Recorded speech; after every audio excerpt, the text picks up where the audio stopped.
बातमी कॅनडातून. कॅनडात सध्या निवडणुकीचे वारे वाहू लागलेत. अशा तिथल्या एका आयोगानं भारतावर काही आरोप केले. भारत कॅनडातील निवडणुकांमध्ये हस्तक्षेप करत असल्याचा ठपका ठेवण्यात आलाय. त्यावर भारतीय परराष्ट्र मंत्रालयानंही सडेतोड उत्तर दिलंय. पाहूया नेमकं काय घडतंय भारत कॅनडा संबंधांमध्ये. कॅनडाचे पंतप्रधान जस्टिन ट्रुडो यांचं भारताविषयीचं धोरण सर्वश्रुतच आहे. त्यांचा भारत विरोध त्यांच्या अधोगतीमागचं एक कारणही मानलं जातं. त्यांच्या काळात कधी नव्हे इतके भारत कॅनडा संबंध ताणले गेले.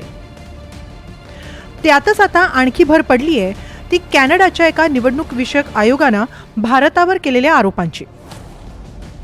कॅनडामध्ये सध्या निवडणुकांचा काळ आहे. अशात काही परदेशी सरकारं हस्तक्षेप करत असल्याचा आरोप अहवालातून करण्यात आलाय. खरं म्हणजे 2023 मध्ये या आयोगाचं गठन तत्कालीन पंतप्रधान ट्रुडोनी केलं होतं. कॅनडाच्या फॉरेन इंटरफेन्स कमिशनच्या अहवालानुसार कॅनडातील निवडणुकांमध्ये हस्तक्षेप करणारा भारत हा दुसरा सर्वात सक्रिय देश आहे. भारत कॅनडातील राजनैतिक अधिकारी आणि प्रॉक्सी एजंट्सच्या माध्यमातून कॅनडाच्या निवडणुकीत हस्तक्षेप करतो. भारत समर्थकांच्या वतीनं कॅनेडियन राजकारण्यांना आर्थिक मदत देण्यात आली. उमेदवार सुरक्षित करण्याचा प्रयत्न करण्यात आला.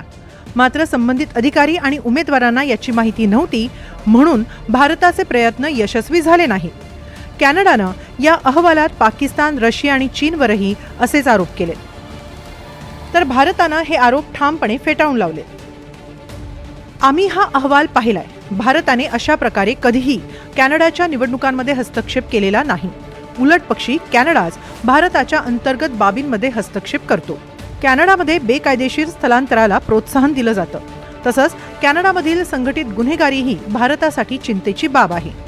ही कॅनेडियन प्रणाली संपवण्याची गरज आहे. तेव्हाच दोन्ही देशांमधील संबंध सुधारतील, अशा शब्दांत भारतीय परराष्ट्र मंत्रालयानं कॅनडाला सुनावलंय. 2023 मध्ये कॅनडाचे पंतप्रधान जस्टिन ट्रुडो यांनी केलेल्या आरोपांनंतर भारत आणि कॅनडामधील संबंध आधीच ताणले गेले. ट्रुडो यांनी कॅनडाच्या संसदेत खलिस्तान समर्थक हरदीप सिंग निज्जर याच्या हत्येत भारतीय एजंट्सचा हात असल्याचा आरोप केला होता. भारतानं तेव्हाही हे आरोप पूर्णपणे फेटाळून लावले आणि त्यांना बेताल आणि राजकीय हेतूनं प्रेरित असल्याचं म्हटलं होतं. तेव्हापासून दोन्ही देशांनी एकमेकांच्या उच्चायुक्तांसह अनेक राजनैतिक अधिकाऱ्यांची हकालपट्टीही केली. त्यामुळे संबंध आणखी बिघडले. या तणावात कॅनेडियन अहवालामुळे आणखी वाढ होण्याची भीती आहे. त्यामुळे आता या वादावर काय तोडगा निघतो? भारताच्या उत्तरानंतर कॅनडा आणखी काही कुरापती काढतो की नरमतो आणि भारताबरोबरचे संबंध सुधारण्यावर मेहनत घेतो, हे पाहणं महत्त्वाचं ठरेल.